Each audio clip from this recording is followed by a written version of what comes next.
வணக்கம். இந்த வீடியோல August, September, October, November, December ஆன 5 மாசத்துக்கான வீடியோஸ் இருக்கு. இப்போ நீங்க பார்த்துட்டு இருக்க இந்த வீடியோ ஆகஸ்ட் 26 டியூஸ்டே அன்னைக்கு எடுத்தது.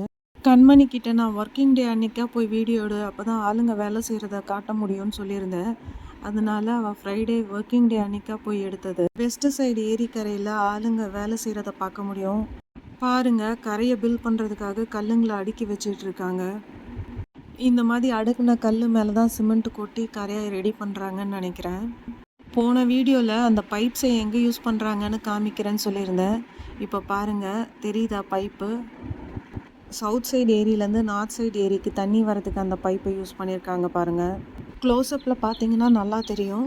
இதுதான் லெஃப்ட் சைடு ஏரியிலேருந்து ரைட் சைடு ஏரிக்கு தண்ணி வர பைப்பு. போன வீடியோவில் எங்களுக்கு தெரிஞ்ச 3 பேருக்கு தான் இந்த சேனல் பற்றி தெரியும்னு சொல்லியிருந்தேன். அது யாருன்னு இந்த வீடியோவில் இப்போ சொல்கிறேன். முதல்ல என்கிட்ட சொல்கிறதுக்கு முன்னாடி கண்மணி வந்து எங்கள் ஸ்கூல் ஃப்ரெண்ட். அவள் ஒரு பெரிய டான்ஸர். அவகிட்ட தான் வீடியோ பண்ணுறதுக்காக சொல்லியிருந்தா.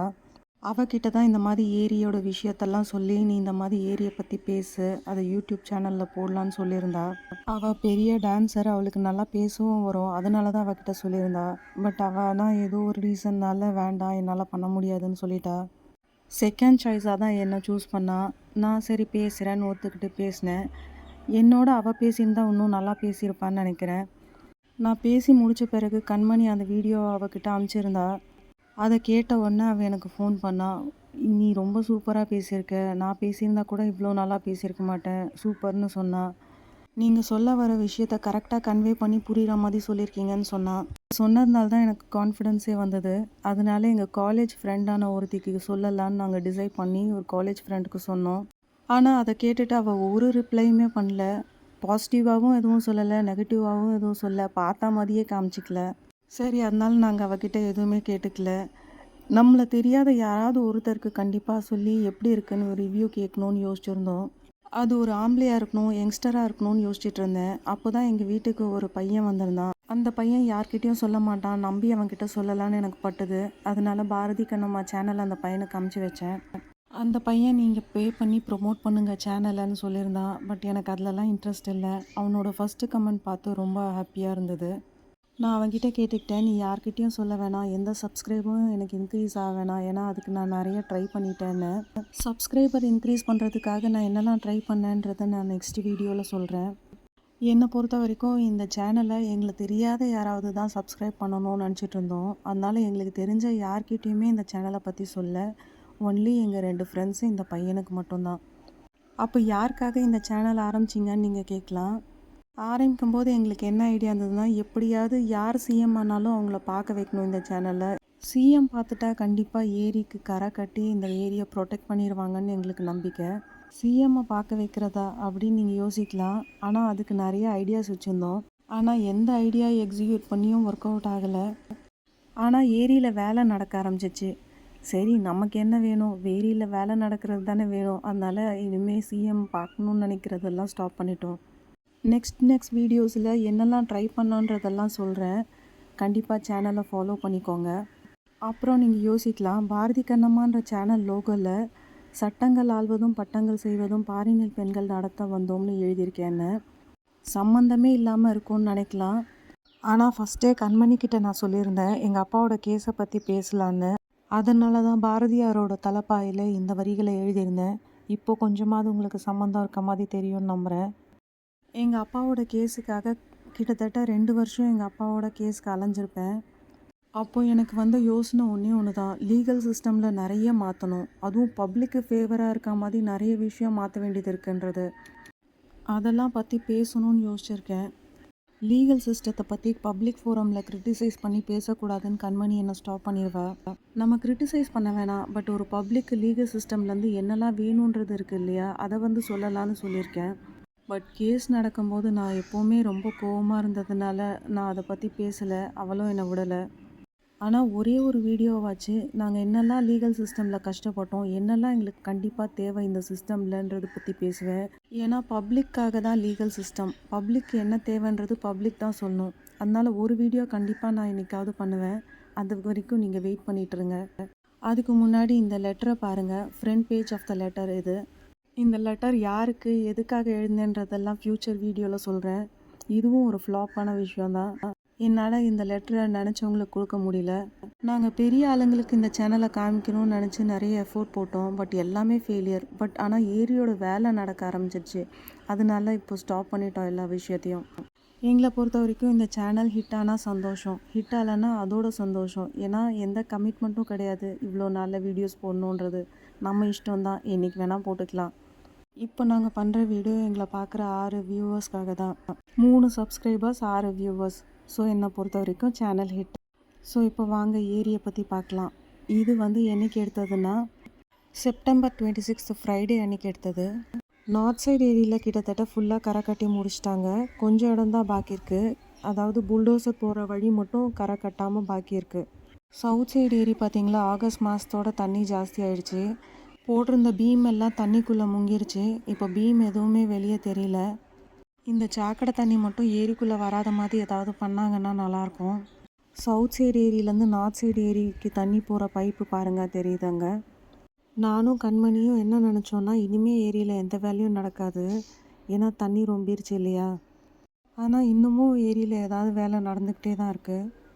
எங்களால் எந்த பெரிய ஆளையும் ரீச் பண்ணி ஏரியை சீரமைச்சு கொடுங்கன்னு கேட்க முடியல. பட் ஆனால் அது எல்லாமே தானாகவே நடக்க நினைக்கும் போது சந்தோஷமாக இருக்குது. எப்போ இந்த ஏரியில் எல்லா வேலையும் முடித்து ஃபுல்லாக கம்ப்ளீட் ஆகி அந்த வீடியோ போடுவோன்னு ஆவலாக எதிர்பார்த்துட்ருக்கோம். இந்த வருஷம் மே மாதம் எலெக்ஷன் வரப்போகுது. எலெக்ஷனுக்கு அப்புறம் இதே கவர்மெண்ட் இருக்குமா இல்லை மாறப்போதான்னு யாருக்கும் தெரியாது. ஆனால் ஏரியில் வேலை மட்டும் ஸ்டாப் ஆகாமல் நடக்கணும்னு யோசிக்கிறோம். ஒரு வேளை போன எலெக்ஷனுக்கு அப்புறம் ஏரி வேலை ஸ்டாப் ஆன மாதிரி இந்த வாட்டியும் ஸ்டாப் ஆயிடுச்சுன்னா இந்த வீடியோவை சிஎம் பார்க்குற மாதிரி ஏதாவது ஏற்பாடு பண்ணணும்னு யோசிச்சுட்ருக்கோம். ஆனால் போன வாட்டி மாதிரி ஸ்டாப் ஆகாமல் இந்த வாட்டி கண்டினியூஸாக வேலை நடக்கும்னு நம்புகிறோம். இப்போ நீங்கள் பார்த்துட்ருக்க இந்த வீடியோ அக்டோபர் 29 புதன்கிழமை எடுத்தது. சவுத் சைடு ஏரியும் ஃபுல்லாக நிரம்பி இருக்குது பாருங்கள். இந்த வீடியோ பார்க்கும்போதே உங்களுக்கு நல்லா தெரியும். ஏரி சுற்றியும் ஃபென்ஸ் பண்ணுறதுக்காக போஸ்ட் நட்டு வச்சுருக்காங்க. என்ன மாதிரி ஃபென்ஸ் பண்ண போகிறாங்கன்னு தெரியல. நார்த் சைடு ஏரியில் ரைட் சைடில் பார்த்தீங்கன்னா நிறைய ஷீட் போட்ட ரூம்ஸ் மாதிரி இருக்குது. ஃபஸ்ட்டு இருந்த ஒரு ரூம் மட்டும் திறந்துருந்தது, மீதி எல்லா ரூமுமே மூடி இருந்தது. அந்த திறந்திருந்த ரூம்குள்ளே பார்த்தா ஒன்றும் இல்லை. மீதி மூடி இருந்த ரூமில் என்ன இருந்ததுன்னு கண்மணிக்கும் தெரில. ஏரி கன்ஸ்ட்ரக்ஷன் சம்மந்தமாக ஏதாவது சாமான்கள் அதுக்குள்ளே வச்சுருப்பாங்கன்னு நினைக்கிறேன். பாருங்கள், ஃபஸ்ட்டு இருந்த ரூம்குள்ளே ஒன்றும் இல்லை. மீதி இந்த அலுமினிய ஷீட் போட்ட ரூமில் என்ன இருக்குதுன்னு தெரியல.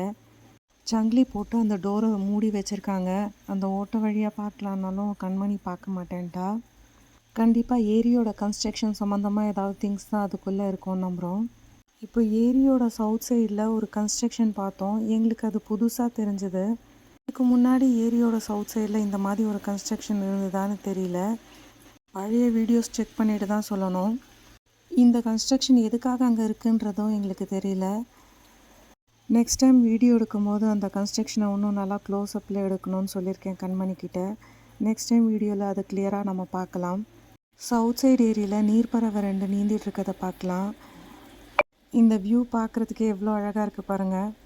என்னோடய வாய்ஸ் ஓவர் இல்லாமல் அந்த நேச்சுரல் சவுண்டோடு இப்போ கேளுங்க, ரொம்ப நல்லாயிருக்கும்.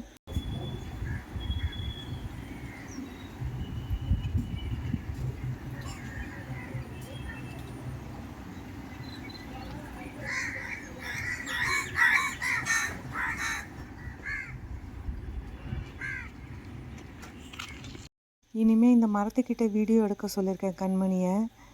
இந்த ஸ்ட்ரக்சர் பாருங்கள், புதுசாக தான் கன்ஸ்ட்ரக்ட் பண்ணியிருக்காங்கன்னு நினைக்கிறேன். பழைய வீடியோஸ் எடுத்து செக் பண்ணி பார்த்தா தான் தெரியும் இது புதுசாக கன்ஸ்ட்ரக்ட் பண்ணியிருக்காங்களா இல்லை முன்னாடியே இருக்கான்னு. மோஸ்ட்லி அக்டோபர் நவம்பர் மாதத்தில் ஏரி நிரம்பிடும். அதனால் ஏரிக்கரையை சவுத் சைடில் வெட்டி விட்டுருவாங்க. ஸோ அதனால் கண்மணிக்கிட்ட நான் அதை போய் வீடியோ எடுக்க சொன்னேன். இதுதான் சவுத் சைடு ஏரியில் இருக்க அந்த கிணறு. சவுத் சைடு ஏரியோட கரை பாருங்கள், இந்த வாட்டி வெட்டியே விடலை. இந்த வருஷம் நல்ல வேலையாக ஒரே நாளில் கொட்டி தீக்கிற மாதிரி மழை பெய்யல. நிதானமாக நல்லா பொறுமையாக பெஞ்சுது. அதனால கரை வெட்டி விடுற வேலையும் யாரும் செய்யலைன்னு நினைக்கிறேன். இந்த சவுத் சைடு எண்டு வரைக்கும் ஏரிக்கரையில் பீம் போட்டு முடிச்சிட்டாங்க. அது மேலே கல் எடுக்கிற வேலை தான் இனி. கரை கட்டி முடித்தோடனே சுற்றி நடக்கிறதுக்கு பேமெண்ட் போடுவாங்கன்னு நினைக்கிறேன். பட் ஆனால் அந்த சைடில், அதாவது வெஸ்ட்டு சைடில் எப்படி பேமெண்ட் போடுவாங்கன்னு தெரியல. இந்த வருஷம் ஏரி ஃபுல்லாக நிரம்பியும் சவுத் சைடு ஏரி கரையை உடச்சி விடலை. அது வரைக்கும் சந்தோஷம். அக்டோபர் மாதம் கொஞ்சம் நிறையவே வீடியோஸ் எடுத்திருக்கா கண்மணி. ஃபோட்டோஸும் அதே மாதிரி நிறைய எடுத்திருந்தா. இப்போ பாருங்கள், வரப்போகிறது எல்லாமே அக்டோபர் மாதம் எடுத்த ஃபோட்டோஸ் தான். வீடியோஸாக பார்க்குறதோட ஃபோட்டோஸாக பார்க்கும்போது ஏரி ரொம்ப அழகாக இருக்க மாதிரி எனக்கு தெரியுது. உங்களுக்கு எப்படி தோணுதுன்றதை கமெண்ட்டில் சொல்லுங்கள். யாருமே இல்லாத கடையில் யாருக்குடா டீ ஆத்துறேன்ற மாதிரி சப்ஸ்கிரைபரே இல்லாத நான் இவ்வளோ பேசுகிறேன். என்றைக்காவது ஒரு நாள் நிறைய சப்ஸ்கிரைபர் வரும்ன்ற நம்பிக்கையில் தான். இப்போ நீங்கள் பார்த்துட்ருக்க இந்த வீடியோ நவம்பர் மாதம் எடுத்தது. என்னடா பொன்னியம்மன் கோயிலேருந்து ஸ்டார்ட் பண்ணாமல் மரத்துக்கிட்டேருந்து வீடியோவை ஸ்டார்ட் பண்ணியிருக்காளேன்னு யோசிக்கலாம். அதுக்கு ஒரு ரீசன் இருக்குது. இதோ இப்போ நீங்களே அதை பார்க்க போகிறீங்க.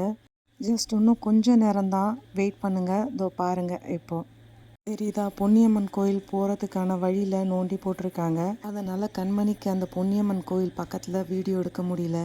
இங்கேருந்தே பொன்னியம்மன் கோயிலை ஷூட் பண்ணிட்டா. பாருங்கள், பொன்னியம்மன் கோயில் தெரியுதா? அந்த பள்ளத்து சைடு வழியாக நடந்து போயிருக்கலாம். ஆனால் நடந்து போய் எங்கேயாவது விழுந்து அடிபட்டு கை கால் உடஞ்சிச்சின்னா அது ரொம்ப பிரச்சனையாயிரும். அவளுக்கு அப்படி ஏதாவது ஆயிடுச்சுன்னா அதுக்கு முக்கியமான ரீசன் நானாயிருவேன். அதனால் நீ போக வேண்டான்னு சொல்லிட்டேன் நான் அவகிட்ட. இந்த வீடியோவில் பார்த்தாலே தெரியும், இந்த பள்ளத்துக்கு நடுவில் கம்பி கட்டியிருக்காங்க. இதில் கான்கிரீட் ஊற்றி கன்ஸ்ட்ரக்ஷன் பண்ண போகிறாங்கன்னு நினைக்கிறேன். இந்த வீடியோ ஆக்சுவலி நவம்பர் மாதம் 30th, அதாவது ஒரு சண்டே அன்னைக்கு போய் எடுத்தா. அதனால தான் வேலை செய்கிற ஆட்கள் யாருமே இல்லை. இந்த வீடியோ எடுக்கிறதுக்கு முன்னாடியே ஏரியில் ஏதோ சத்தம் கேட்டுட்ருக்கு, நோண்டுற மாதிரி ஏதோ சத்தம் கேட்குதுன்னு சொல்லிகிட்டே இருந்தா. அதனால அவள் ரொம்ப கான்ஷியஸாக சண்டே போயிட்டா. அதனால அவகிட்ட நான் சொல்லியிருந்தேன், டிசம்பர் மாதம் கண்டிப்பாக நீ வீக் டேஸில் தான் போய் எடுக்கணும், கண்டிப்பாக வேலை செய்கிறத நம்ம வீடியோ ஷூட் பண்ணணும்னு சொல்லியிருந்தேன். என் பேச்சுக்கு மதிப்பு கொடுத்து வீக் டேஸ்லேயே போய் எடுத்தா. இப்போ கொஞ்ச நேரத்தில் அதை பார்ப்பீங்க. ஏரிக்கு நடுவில் போட்ட ரோட்லேயும் பாருங்கள், ஏதோ கன்ஸ்ட்ரக்ஷன் நடந்திருக்கு. அவன் மொட்டை மாடிலையும் ஒரு வீடியோ எடுத்து போட்டா. அதில் கிளியராக தெரியுது இதோட. இது ஏரிக்கு நடுவில் மழைநீர் சேகரிப்பு திட்டம்னு நினைக்கிறேன். இல்லை எதுக்காக கட்டியிருக்காங்கன்னு எனக்கு ஐடியா இல்லை. அவள் வீடு ஏரிக்கு ரொம்ப பக்கத்துலேயே இருக்கிறதுனால கன்ஸ்ட்ரக்ஷன் நடக்கிற சத்தம்லாம் அவளுக்கு கேட்டுகிட்டே தான் இருந்திருக்கு. என்கிட்ட சொல்லிட்டு தான் இருந்தா, ஏதோ ஏரியில் வேலை பலமாக நடக்குதுன்னு. அது இந்த வேலை தான் நடந்துட்டு இருந்திருக்கு. அவன் மொட்டை மாடியிலேருந்து எடுத்த வீடியோ பாருங்கள். ஏரிக்கு நடுவில் உள்ள ரோட்டில் ஏதோ கன்ஸ்ட்ரக்ஷன் பண்ணியிருக்காங்க. ஏரிக்கு அந்த சைடு போகிற வழி ரெடியான பிறகு அதை போய் பக்கத்துலேருந்து வீடியோ ஷூட் பண்ணிவிட்டு வந்து தர சொல்லியிருக்கேன். அது எப்படி இருக்குது, என்ன மாதிரி இருக்குன்னு. அதுவும் இதே மாதிரி அண்டர் கிரவுண்ட் நோண்டி கன்ஸ்ட்ரக்ஷனா இல்லைன்னா வெறும் பிளாட்ஃபார்ம் மாதிரி போட்டிருக்காங்களா என்னன்னு பார்க்கணுன்னு எனக்கு ஆசையாக இருக்குது. இது ஏரியை சுற்றி மழைநீர் சேகரிப்பு திட்டம்னு நினைக்கிறேன். இல்லை இதுக்கு வேறு ஏதாவது பேர் உண்டான்னு எனக்கு தெரியல. உங்களுக்கு ஏதாவது தெரிஞ்சால் கண்டிப்பாக கமெண்ட்டில் சொல்லுங்கள். இப்போ நம்ம நவம்பர் மாதத்தோட ஃபோட்டோஸ் பார்த்துடலாம். நெக்ஸ்ட்டு வர இந்த வீடியோ வந்து டிசம்பர் மாதம் 19th, அதாவது ஒரு ஃப்ரைடே அவள் வீடியோ எடுத்தது. அதனால் ஏரியில் ஒர்க் நடக்கிறது பார்க்க முடியுது பாருங்கள். நடுவில் உள்ள ரோட்டில் ஒரு புல்டோசர் போகுது. கான்க்ரீட் ஊற்றுறதுக்காக கட்டியிருக்காங்க. தூரத்தில் பார்த்தீங்கன்னா தெரியும் ஒர்க்கர்ஸு. அவளோட லக்குக்கு பக்கத்தில் யாருமே நிற்கலை. தூரத்தில் தான் ஒர்க்கர்ஸ் தெரியுறாங்க பாருங்கள். அவள் நினைக்கிற மாதிரியே எல்லாம் நடக்குது. அவள் பக்கத்தில் யாருமே ஒர்க்கர்ஸ் இல்லாமல் இருக்காங்க. சரி பரவாயில்ல, அட்லீஸ்ட்டு ஒர்க்கிங் டே அன்றைக்காவது போய் எடுத்தாலேன்னு எனக்கு ரொம்ப சந்தோஷம். 2025 அவள் எடுத்த கடைசி வீடியோ இது தான். நான் ஃபஸ்ட்டே ஹாப்பி நியூ இயர் எல்லாருக்கும் சொல்லியிருக்கணும். ஆனால் இப்போ சொல்கிறேன், எல்லாருக்கும் ஹாப்பி நியூ இயர். 2026 எல்லாருக்கும் நல்ல இயராக அமைய வாழ்த்துக்கள். அப்புறம் இன்றைக்கி ரிபப்ளிக் டே. ஸோ எல்லாருக்கும் ஹாப்பி ரிபப்ளிக் டே. இந்த வீடியோ பேசி முடிக்கிற இந்த நேரம் வரைக்கும் கண்மணி எனக்கு 2026 ஒரு வீடியோ கூட எடுத்து அனுப்பலை. இந்த வருஷம் ஒர்க்கிங் டேலேயே எல்லா வீடியோவும் எடுத்து அனுப்புவான்னு நம்புகிறேன். 2026 3 இல்லை மேக்ஸிமம் 4 வீடியோ தான் போடுவோம். ஏன்னா எங்களுக்கு இருக்க சப்ஸ்கிரைபர் லெவலுக்கு இதுவே ரொம்ப ஜாஸ்தி. ஆளுக்கு ஒரு வீடியோ டெடிகேட் பண்ண மாதிரி ஆயிரும். அவ்வளோதான் ஃப்ரெண்ட்ஸ் இந்த வீடியோ. நன்றி, வணக்கம்.